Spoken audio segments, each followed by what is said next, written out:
My name is Samin Ahmed and I would like to teach you the pronunciation of consonant letters, how to pronounce consonant letters.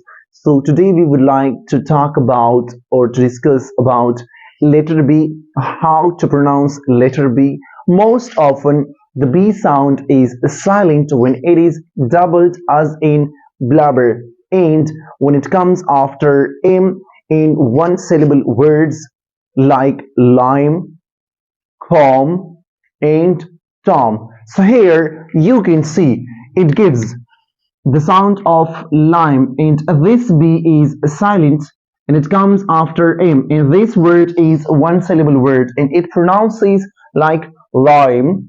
Here you can also see B is silent and it is one syllable word and it pronounces like calm.